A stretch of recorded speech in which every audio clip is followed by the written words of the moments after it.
Gabut, nggak ngapa-ngapain sama video ini, mending kita story of my life. Sebelum itu gue mau nanya, siapa yang kayak gue juga yang kalau misalnya datang ke suatu tempat nih, itu selalu mepet.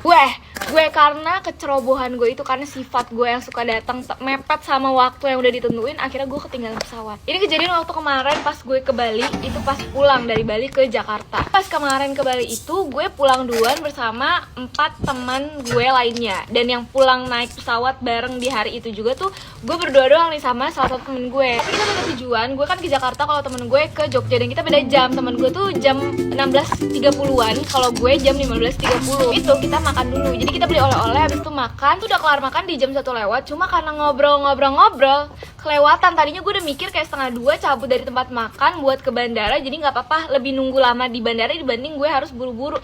Tapi karena ngobrol keterusan, terus juga foto-foto, jam 2 lah gue baru cabut dari tempat makan. Ini masih aman karena gue mikir ya udah, gue flight itu kan 15.30, setengah 4, masih ada 1,5 jam lagi. Cuma nih orang kan baru pertama kali naik pesawat sendiri ya kan, nggak mikirnya ada yang namanya penutupan check-in. Jadi kayak check-in tuh seharusnya udah ditutup setengah jam atau bahkan 1 jam sebelum keberangkatan. Kita cerita akhirnya nyampe di bandara, gue nyampe 2:30, terus gue harus ngantri check-in juga. Itu sekitar pas gue nyampe ke depan nih, masnya itu udah jam 3 kurang 10 menit. Pas gue bilang untuk keberangkatan 15.30, masnya langsung bilang, loh 15.30 ini mau udah ditutup dari tadi. Pas denger itu gue langsung, jantung gue kayak udah mau copot. Gue ngomong ke masnya, mas tolong mas bisa nggak satu lagi. Gue tuh udah bergetar, udah pengen nangis. Itu gue panik, gue langsung nelfon bapak gue sambil nangis-nangis. Pertama kalinya gue nangis di depan umum. Gue nggak peduli orang-orang pada ngeliatin gue tuh, yang di bandara pada lalang ngeliatin gue teleponan sambil nangis-nangis. Kalinya juga gue nangis di depan umum selama itu kayaknya sejam deh. Pokoknya selama gue ngurus tiket. Jadi akhirnya gue harus beli tiket baru lagi